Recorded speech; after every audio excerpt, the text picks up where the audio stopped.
Pero no quiero empezar sin antes orar. Amén. ¿Ya? Así que voy a orar y ustedes me acompañan ahí en su pueblo. Gracias, Señor, por esta bendición que tú me has dado. Señor, este es un regalo que te agradezco de corazón. Sé que tú tomas el control en todo tiempo y que lo que yo voy a hablar no es invento mío, no es cosa mía, Señor, sino que es tu palabra. Por lo tanto, tu palabra tiene poder. Te pido, Señor, que tú prepares el corazón de cada uno de los que estamos aquí y que tu semilla, Señor, sea germinando en los corazones. Y como bien siempre se dice que la gente deseche lo malo y se quede con lo bueno, pero teniendo la confianza, Señor, que tú estás dirigiendo en este momento. Espíritu Santo, tú moras en nosotros, moras en mí y tú tienes el control, hoy y siempre. En el nombre de Jesús. Amén. Amén.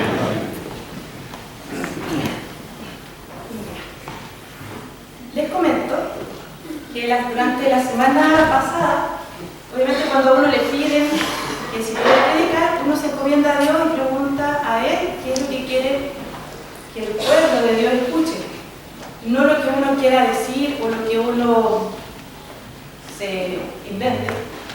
Por lo tanto, empezó en mi cabeza a dar vuelta la pregunta de ¿quién es Jesús?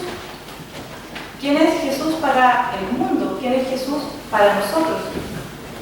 Y como Dios prepara todo, conversando con un colega de trabajo, yo le hice dar una capacitación y él me empieza a contar de su vida, de sus cosas, y me dice, yo quería ser cura. Y ya le dije, yo quería, me dijo, pero ya no quiero ser cura porque cuando se murió mi abuela se me acabó la carne, porque su abuela era muy devota y él, por hacerle el gusto a la abuela, quería ser cura. Pero su abuela murió y ya no quiso ser más cura. Pero él quería contactarse con su abuela. Como que según él quedó algo pendiente y empezó a buscar este tema de conectarse espiritualmente para preguntarle o hablar con ella. Y dice que en la búsqueda él empezó a leer, le gustó mucho la lectura y se encontró con libros de metafísica. Así que empezó a estudiar lo que es metafísica y él me empezó a hablar. Y yo siempre ando con la palabra de aliento, la palabra de vida, del evangelio para las personas, pero en ese día sentí que me dijo, Dios, calla y escucha. Así que ya lo escuché y me dijo, no, metafísica es, no sé si todos sepan lo que es metafísica, pero en resumen habla de la energía, ya que todos somos energía, que todos podemos vivir bien, podemos vivir con el compañero, con la persona al lado bien, porque todos somos energía y tenemos que centrarnos en eso. Y me hablaba de la energía y que se creó el mundo, y yo le pregunto, como él quería ser cura, ¿dónde quedó Dios? Y me dice, no, es que Dios está ahí. Dios es, si tú sumas, restas, la ecuación, es Dios. Dios es todo, energía. Y yo dije, bien, entonces no tengo para qué evangelizar a este muchacho, porque él sabe quién es Dios, así que me quedo tranquila. Pero cerrando la conversación ya para hacerle la capacitación, vino a mi corazón una pregunta. Y le dije, ¿y Jesús? ¿Quién es Jesús para ti? Y él se encoge de hombro y me dice, un iluminado. ¿Y cómo un iluminado? Un maestro que enseñó buenas cosas, pero eso. Y ahí el celo del Señor me consumió. Y no le dije nada porque ya tenía que cumplir con mi trabajo, que era hacer la capacitación por los temas de los tiempos. Pero me quedó dando vuelta esa conversación. Y pensar, para mí, yo gracias a Dios, sé quién es Jesús. Amén. Y yo creo que la mayoría de los que estamos aquí sabe quién es Jesús. Pero la gente que no es cristiana, obviamente no sabe quién es Jesús. Y nuestras conversaciones diarias con la gente a veces rondan en que Dios, gracias a Dios, y se habla más de Dios y no se habla de Jesucristo. Yo muchas veces he escuchado a personas que no tienen una vida muy ejemplar y dicen, no, gracias a Dios. No, le vamos a pedir a Diosito que nos ayude. Ya, conducta no es de una persona que siga el ejemplo de Dios, que es Jesús. Entonces, la pregunta es, ¿a qué Dios se refieren ellos? ¿A qué Dios hablan? ¿A qué Dios le piden las cosas? Hay distintos tipos de dioses, por minúscula, ¿cierto? Dentro de eso tenemos el Dios del trabajo, el Dios de los amigos, la fiesta, incluso uno mismo es su propio Dios, buscando las satisfacciones porque yo me lo merezco, porque yo he luchado toda mi vida y al final me convierto yo en un Dios queriendo las cosas mejor para mí. Entonces, leyendo, estudiando, buscando qué versículo poder usar para este día, llegué a Primera de Corintios 4, si lo tienen en sus manos. Iba a leer solamente el 4, pero si lo tienen en sus manos, leamos desde el 1 al 4. Leo yo.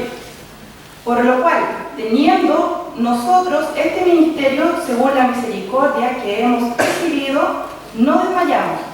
Antes bien, renunciamos a lo oculto y vergonzoso, no andando con astucia ni adulterando la palabra de Dios, sino por la manifestación de la verdad, recomendándonos a toda conciencia humana delante de Dios. Pero si nuestro evangelio está aún encubierto, entre los que se pierde está encubierto, en los cuales el Dios, minúscula, de este siglo cegó el entendimiento de los incrédulos, para que no les resplandezca la luz del evangelio de la gloria de Cristo, el cual es la imagen de Dios. Aquí podemos ver que este mundo está dominado por el Dios de este siglo, que es Satanás. Y por eso nosotros esperamos la venida de Cristo, porque ahí va a tomar Él el control de este mundo y de todos los que son sus hijos.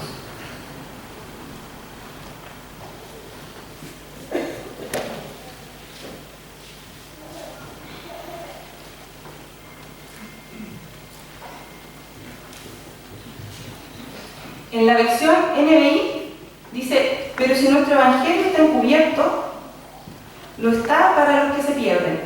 El Dios de este mundo ha cegado la mente de estos incrédulos para que no vean la luz del glorioso evangelio de Cristo, el cual es la imagen de Dios. Entonces, partiendo, ¿qué sabemos sobre el Dios de este mundo? O los dioses de este mundo.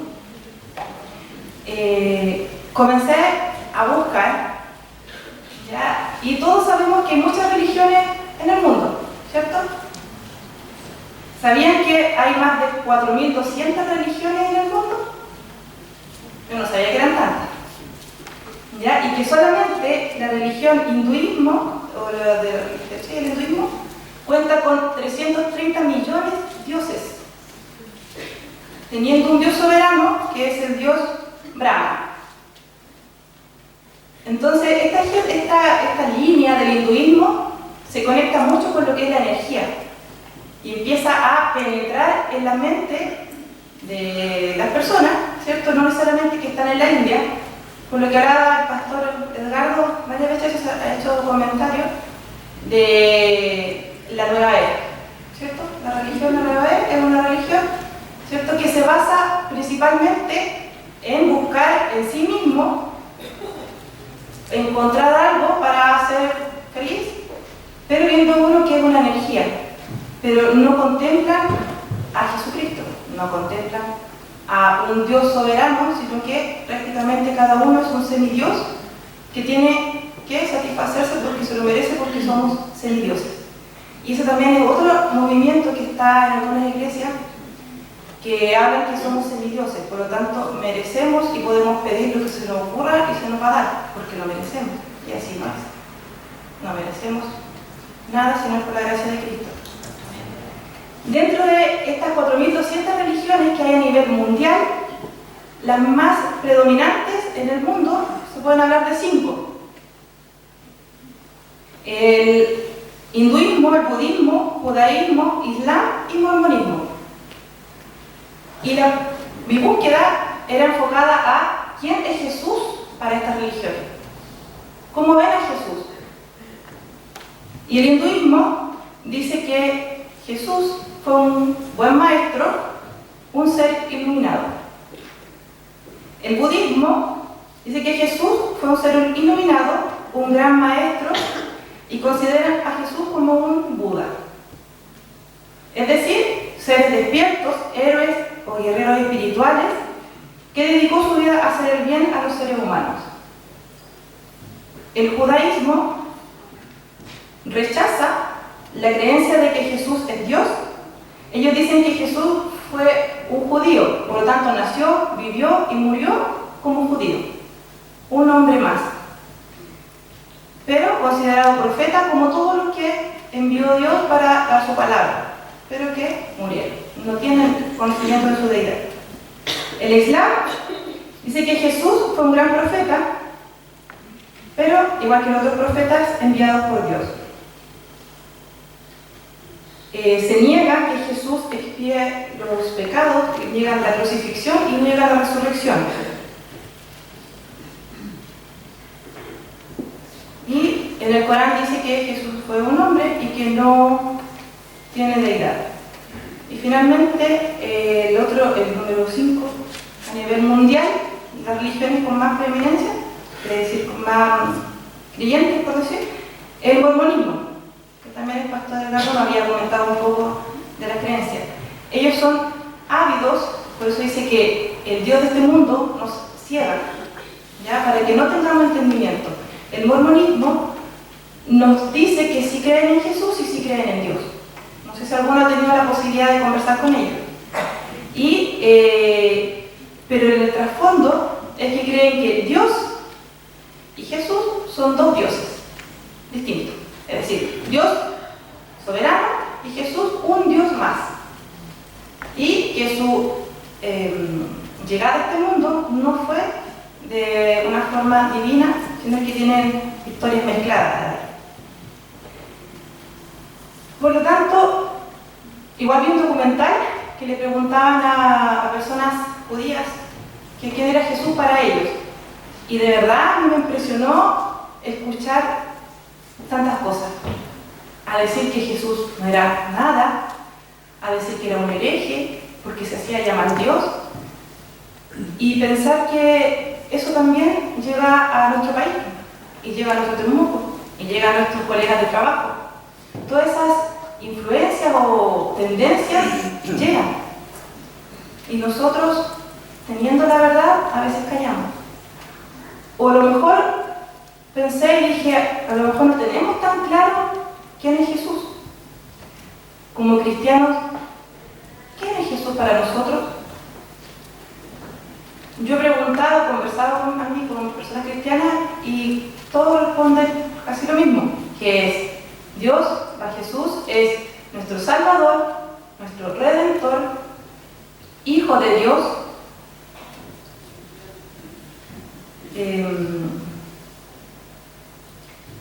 y está bien, porque eso es Jesús, eso hizo por nosotros. Pero yo la primera vez que escuché y me dijeron Jesús es Dios, a mí no me cabía en la cabeza. Porque si Jesús es el Hijo de Dios y vino a este mundo, ¿cómo va a ser Dios? Es decir, no me cabía en la cabeza. Y entrando recién en el Evangelio, empezando a ser cristiana ya más frecuente, por decir.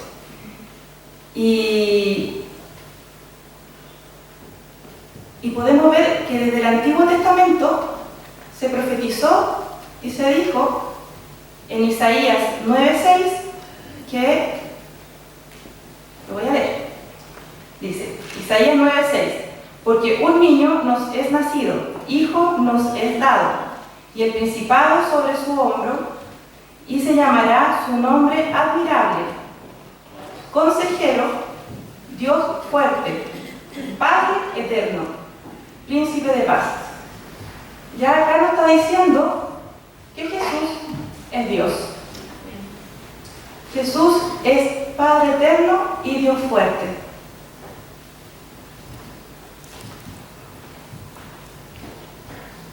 Escuché también una explicación que nos puede servir para nosotros explicarles a otras personas de quién es Jesús o cómo se manifiesta la deidad de Jesús.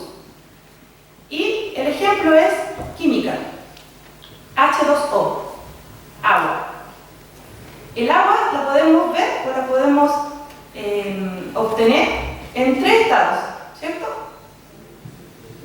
¿Cuáles son? Sólido, líquido y gaseoso. Cuando está en estado sólido es un cubo de hielo, pero su sustancia, su esencia es agua. Cuando está líquida, su materia es, y cuando le aplicamos calor se transforma en vapor, pero sigue siendo agua. Entonces, es una manera de entender a este Dios trino, Dios Padre, Dios Hijo y Dios Espíritu Santo, que en esencia es lo mismo, es un solo Dios, que se manifiesta, que se manifestó en 3 estados distintos por amor a nosotros. En Juan 14:6, yo leí Juan y me impresiona que efectivamente es verdad lo que dicen, que Juan es muy teológico. Es uno de los evangelios que explica en su totalidad la deidad de Dios. Y es, bueno, en Juan 10:30 dice: yo y el Padre uno somos. ¿Cierto? Entonces ahí, con la explicación del agua, podemos entender que Dios y el Padre uno solo. En Juan 14:6 podemos ver a Jesús diciendo claramente que Él es el único camino, es la verdad y la vida. ¿Cierto? Es el único camino para llegar a Dios. Luego en el versículo 9, el que me ha visto a mí, ha visto al Padre. ¿Cómo pues dices tú, le dice a Felipe, muéstranos al Padre? Luego en el versículo 11 dice: creedme que yo soy en el Padre y el Padre es en mí. El que quiere conocer a Dios, ¿cómo conocemos a Dios? A través de Jesús. ¿Y cómo conocemos a Jesús? Por su palabra. Los 4 evangelios, Mateo, Marcos, Lucas y Juan, nos dicen cómo es Dios en una parte. Porque nadie puede conocer a Dios porque Dios es eterno, imposible conocerlo 100%. Pero Él se quiso mostrar y se quiso revelar a nosotros por medio de Jesucristo. Por lo tanto, si leemos los 4 evangelios, podemos conocer cómo piensa, cómo siente el corazón que tiene Dios para con nosotros, que es lo que mostró Jesucristo en la tierra.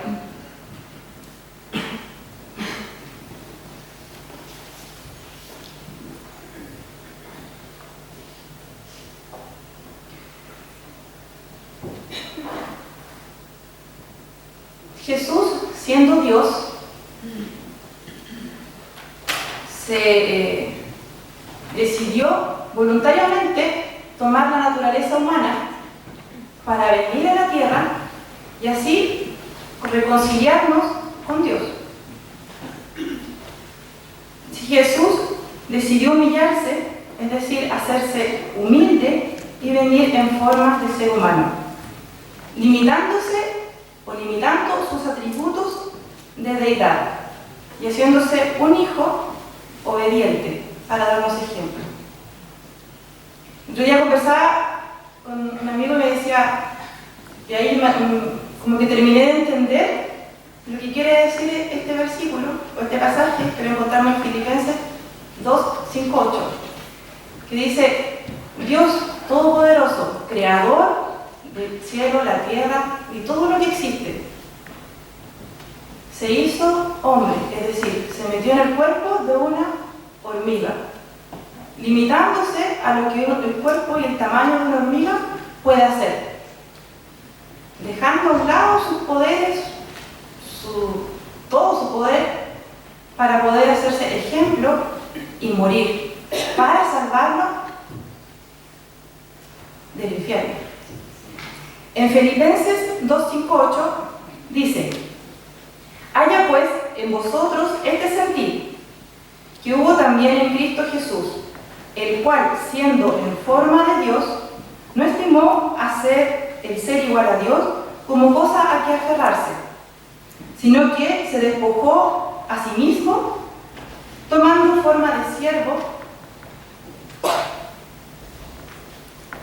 hecho semejante a los hombres, y estando en la condición de hombre, se humilló a sí mismo, haciéndose obediente hasta la muerte, y muerte de cruz.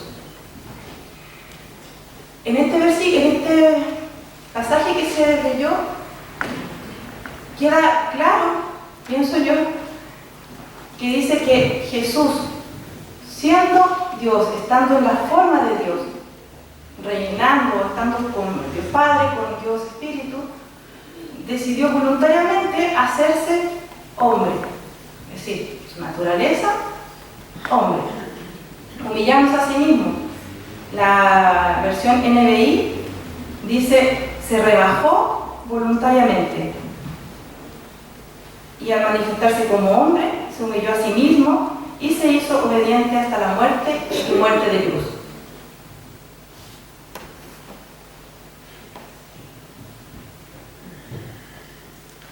Cuando la gente niega la deidad de Dios, de Jesús, cuando la gente niega la deidad de Jesús, se basa en algunos textos que dicen que Jesús era el Hijo, por lo tanto obedecía, que Jesús no hacía nada por sí mismo, por lo tanto no era Dios. Pero nosotros podemos ver que la Biblia nos dice que Él voluntariamente se sometió a ser obediente, a tomar un cuerpo de hombre, ¿cierto? Y ser hijo, porque esa es la persona de la Trinidad, es ser hijo. Entonces, si bien Jesús es Dios, ¿por qué no hizo más? Cuando estaba crucificado le dijeron: si eres Dios, sálvate tú mismo. Y Jesús no lo hizo, pudiendo hacerlo, pero no lo hizo para que se cumpliera, ¿cierto?, lo que Él venía a hacer. En Juan 5:19 dice: respondió entonces Jesús y les dijo: de cierto os digo, no puede el Hijo hacer nada por sí mismo, sino lo que ve hacer al Padre, porque todo lo que el Padre hace, también lo hace el Hijo igualmente, porque el Padre ama al Hijo y le muestra todas las cosas que Él hace, y mayores obras que estas le mostrará, de modo que vosotros os maravilléis, porque como el Padre levanta a los muertos y les da vida, así también el Hijo a los que quiere da vida. Porque el Padre a nadie juzga, sino que todo el juicio dio al Hijo, para que todos honren al Hijo como honran al Padre. El que no honra al Hijo, no honra al Padre que le envió. Acá claramente después dice que los que estaban escuchando querían apedrear a Jesús porque se estaba haciendo igual a Dios. En varias partes de la Biblia podemos ver cuando Jesús dialoga con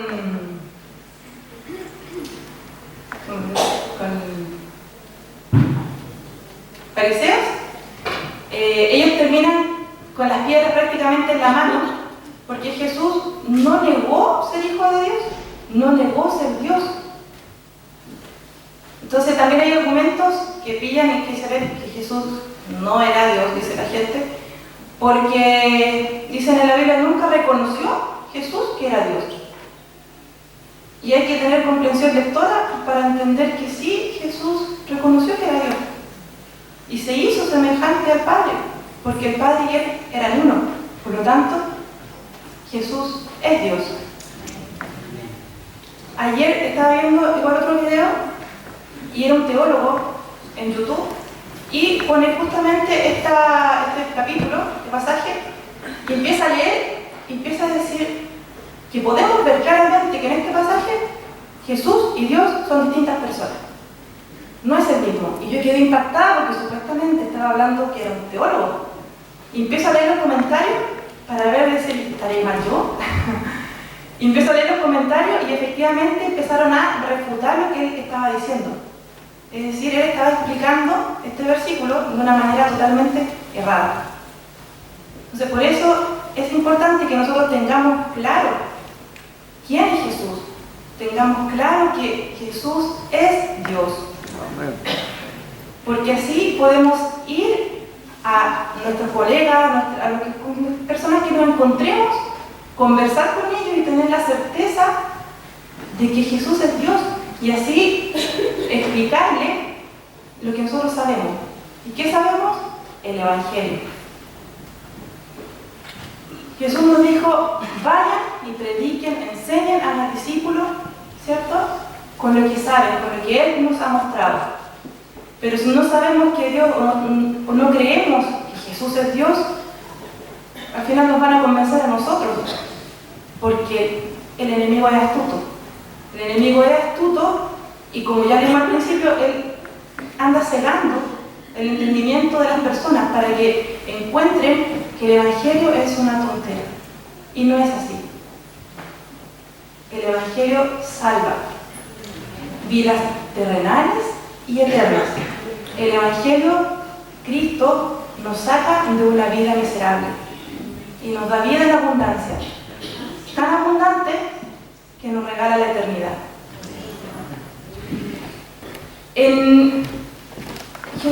Jesús es Dios. Podemos también ver en Juan 8:28, Juan 8:28, que yo cuando estaba leyendo no me había percatado de esta coincidencia, sino que de cómo la Biblia expone desde Génesis hasta Apocalipsis que Jesús es Dios. Es impresionante ver cómo Dios mismo, Jehová, en el Génesis, en Éxodo, declara, yo soy. Y Jesús en el Nuevo Testamento dice, yo soy. En Juan encontramos reiteradas veces, yo soy. Yo soy la vid, yo soy el pastor, yo soy la puerta, yo soy el camino, la verdad y la vida. Dice en Juan 8:28, les dijo pues Jesús, cuando hayáis levantado al Hijo del Hombre, entonces conoceréis que yo soy, y que nada hago por mí mismo, sino que según me enseñó el Padre. Así habló. Y en Éxodo 3:14, ahí encontramos cuando Dios le dice a Moisés que Él es el gran yo soy. Y le dijo,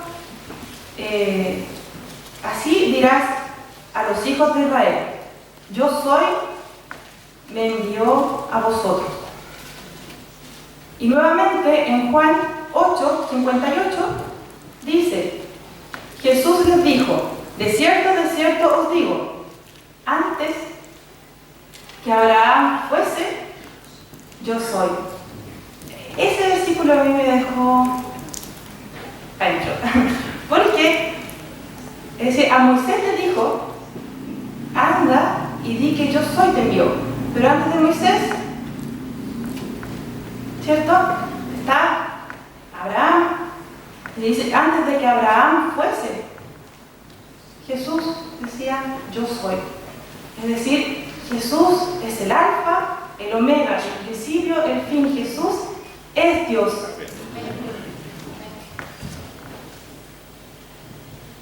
Y el último punto, como dice el pastor, el último punto, la luz del Evangelio. Por eso es tan importante que nosotros que tenemos la luz, hablemos. sin temor, porque Jesús está con nosotros, Jehová está con nosotros, Dios es nuestro respaldo. Jesús en forma humana tomó el rol de hijo, siendo obediente. Su naturaleza humana fue necesaria para que pudiera redimir nuestros pecados, para que pudiera morir en la cruz e ir al infierno, ya que se hizo pecado. En 2 de Corintios 5:21, la Nueva Versión Internacional, dice: al que no cometió pecado alguno, por nosotros Dios lo trató como pecado, para que en él recibiéramos la justicia de Dios. Esto es parte principal, primordial del Evangelio. ¿Qué significa Evangelio? Las buenas nuevas o buenas noticias. ¿Y cuáles son las buenas noticias? Que ya no tenemos que pagar, que ya pagaron por nosotros. Porque la mala noticia era que no íbamos derechito al abismo. Pero porque Dios, en su voluntad, en su amor, se hizo carne, Jesús vino al mundo, se hizo pecado, se hizo maldito, para recibir la ira de Dios, porque Dios es un Dios justo. Y alguien tenía que recibir el pago del pecado. Y la paga del pecado es, por lo tanto, Jesús debía morir. Por eso Jesús es 100% hombre y 100% Dios. 100% hombre porque murió. Era necesario que su cuerpo, que él muriera para, haciéndose pecado, Dios haciéndolo pecado, bajara al infierno y rompiera las puertas del Hades. La muerte no prevaleció sobre él. Y no prevaleció sobre él porque él es Dios, 100% Dios.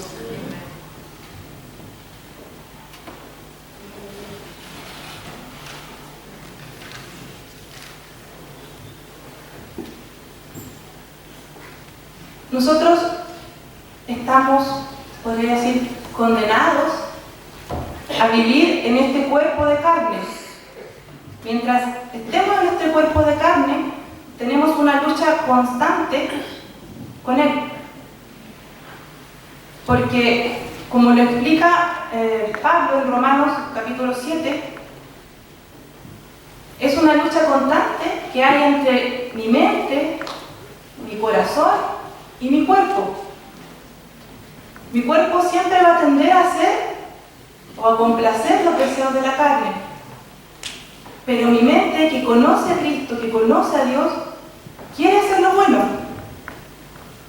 pero hace el mal que no quiere. ¿Han leído Romanos 7? Es como chistoso leerlo de repente porque habla él consigo mismo. Pareciera como cuando uno tiene una disyuntiva: ¿lo hago o no lo hago? Y empieza a conversar uno con uno mismo. Y empieza a tratar de buscar excusas para poder complacer lo que la carne quiere, pero nuestra mente nos dice: por más excusas que busques, no corresponde. Y ahí está esa lucha. Nosotros pecamos constantemente, todos los días. Hay personas que dicen: yo recibí a Cristo y por lo tanto yo ya no peco más. Ellos son pecadores, yo no. Y no es así. Jesús murió en la cruz por nuestros pecados pasados y antes de conocer a Cristo, el presente cuando estamos con Cristo y lo que vamos a seguir cometiendo. Porque mientras no moramos, mientras nuestro cuerpo no sea glorificado como Jesús nos dijo que sería, vamos a vivir en este cuerpo de carne y vamos a atender al pecado. Por eso es tan importante que nosotros hablemos de Cristo y nosotros, los cristianos que tenemos a Cristo en nuestro corazón, esa lucha del día a día se nos debería hacer un poco más fácil. ¿Por qué digo se nos debería? Porque al momento de nosotros aceptar a Cristo, que es Hijo de Dios, que Dios lo resucitó de los muertos, que es nuestro Salvador y que es Dios, Dios nos sella con las alas del Espíritu Santo, por lo tanto el Espíritu Santo entra en nosotros, que es Dios mismo, pero en esencia Espíritu. Y Él es nuestro ayudador. Por lo tanto, cuando nosotros aceptamos a Cristo, aún pecamos, pero menos, porque tenemos la conciencia de Dios en nosotros, que nos redarguye de pecado y nos dice, eso no está bien, no lo hagas. Y si lo hacemos, después viene el por qué lo hiciste, no debo hacerlo, y vamos a los pies de Cristo, que está con sus brazos abiertos, esperándonos una y otra vez que vayamos a pedir perdón. A veces uno piensa en pecados, yo no mato a nadie, yo no soy adúltero, yo no... Pero piensan que esos son los pecados porque son pecados graves. Pecado es mentir, pecado es preferir el bien propio antes del bien del resto. Obviamente que no venga en desmedro de lo mío también. Somos orgullosos. El otro día hablaba con otro colega y le decía, somos malos. Dice, no, yo soy bueno porque hago esto, hago esto, hago esto. Y somos malos. No, si yo soy bueno. O sea, nosotros no somos buenos. Si analizamos nuestras actividades diarias, por ejemplo, si estamos en un taco, las 6 de la tarde, tenemos hambre, en invierno tenemos frío, estamos cansados, queremos llegar a la casa y llevamos media hora en el taco. Y hay una bifurcación donde empiezan a entrar autos de otro lado, y el de adelante le dio que pasara los autos a cuánto se le ocurrió. Y uno empieza, hoy casi que no tiene familia, no quiere llegar a la casa, casi que se está la suegra esperando, no quiere llegar. Y le da pasa a la gente y ahí el de atrás esperando. Y le toca pasar a uno, toca rojo y justo queda ahí, en la entrada del otro auto. ¿Y qué hago yo? Pase nomás y total, yo tengo toda la noche para esperar. Y me dice, ya, pero si el de adelante dio tantas veces que pasarán, ahora le toca esperar a la fila de al lado, pues yo tengo que pasar. Entonces ahí empezamos a ver que primero quiero mi bien. Pero ¿qué pasa si justamente el que está al lado llevaba también media hora porque la cola llegaba más atrás, o que tiene un hijo pequeño, o tiene que ir al hospital a ver a su familia? No sé, también hay que ver sus necesidades. ¿Y sobre qué nos cuesta esperar 5 o 10 minutos más y darle la oportunidad que pase? ¿Cierto? Entonces son cosas, actitudes diarias que por ende, por naturaleza, vamos a nosotros querer nuestro bien primero. Pero ahí donde uno piensa, yo lo digo por experiencia propia, digo, estoy pensando mal, ya pasa, pero uno nomás. Entonces, ella queda con la conciencia tranquila. Y que lo otro es que también hay que suben a hora del día. También, cuando nos miran feo, cuando no nos saludan, a veces es tan fácil uno ir metido en sus cosas, en sus problemas, y pasa por al lado de alguien y no lo ve, o que justo miró pero miraba otra cosa y no lo vio, y las personas se sienten. Y al sentirse, si no dicen, capaz que iba desprevenido, no me vio nomás. Empiezan, que le caigo mal, que puede ser por aquí, por allá, por acá, y empezamos a generar raíces de amargura, raíces que al final no quiero ver a la persona. Y así sucesivamente, siempre tendemos nosotros a el yo, el orgullo. Y ahí es donde Jesucristo nos dice, niéguense a sí mismos. Si quieren ser mis discípulos verdaderamente, niéguense a sí mismos, tomen su cruz y síganme día a día. ¿Qué es tomar su cruz? Lo que yo entiendo, tomar la cruz no es un karma, un castigo o algo que tengo que acarrear. Tomar su cruz es como cuando Jesucristo caminó hacia el monte del Calvario con su cruz encima. Cada paso se acercaba a su muerte, cada paso se iba acercando más a su muerte, hasta que finalmente murió en la cruz, pero resucitó. Entonces, ¿nosotros qué tenemos que hacer? Tomar la cruz y morir al yo diariamente. ¿Y cómo muero el yo? Dejando pasar a la gente. Si no me saludó, decir, oye, te vi el otro día, qué bueno, está ahí, no sé, bonita. Entre las mujeres tenemos que darnos también halagos. No decir, oye, que se veía linda. No hace bien también entre nosotras mismas potenciales, para bien. Y es por esta razón que es tan importante que que nosotros sepamos qué es el Evangelio, cuál es la buena nueva, cuáles son las nuevas noticias que Jesucristo nos dijo, vayan y prediquen. En una conversación cotidiana, tener en conciencia que podemos ayudar a cambiar la eternidad de una persona es impactante. Saber que en una conversación podemos cambiar la eternidad de esa persona es maravilloso.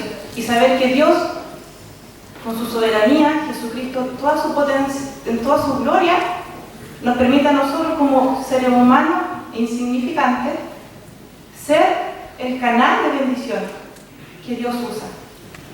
Él se le puede presentar, Dios puede hacerlo como Él quiera, pero su modo preferido es usarlo a nosotros y saber que cada uno de nosotros es importante para Dios.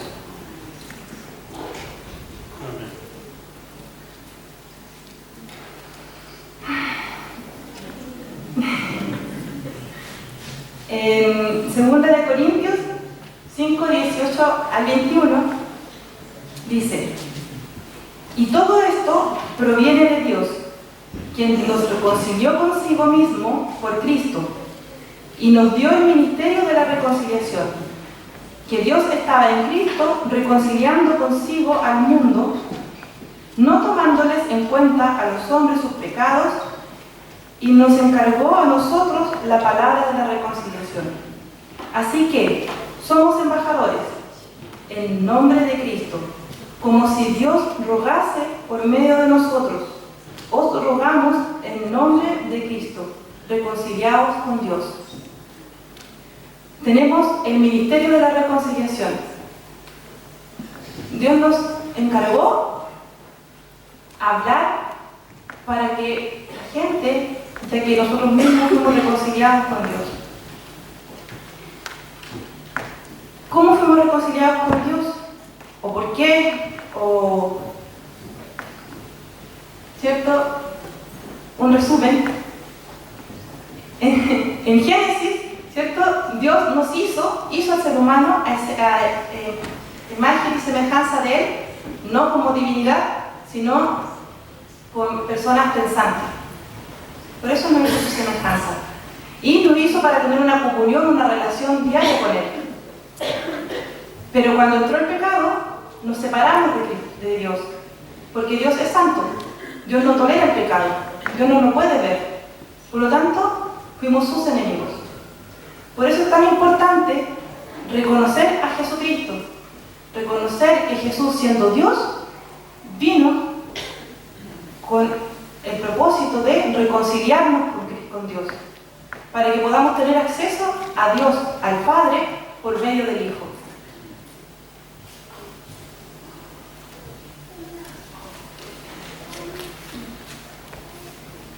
Así que, a modo de conclusión, mucha gente está sedienta. El mundo está sediento de Cristo. El mundo sabe ese vacío que se generó por la caída del hombre. Cuando entró el pecado al mundo, el ser humano quedó con ese vacío, con esa necesidad de la comunión con Dios. La gente siente ese vacío y lo está busca cómo llenar. Y si nosotros no hablamos, esa gente sigue llenando ese vacío con cosas del mundo, con dioses que ciegan su entendimiento. La gente pregunta, la gente quiere ver, quiere conocer a Cristo, pero no saben que ese vacío se llena por medio de Jesús. Por eso nosotros somos encargados de llevar el Evangelio a todas las personas y orar para que Dios trabaje en el corazón de estas personas para cuando uno entregue la semilla, caiga en tierra fértil.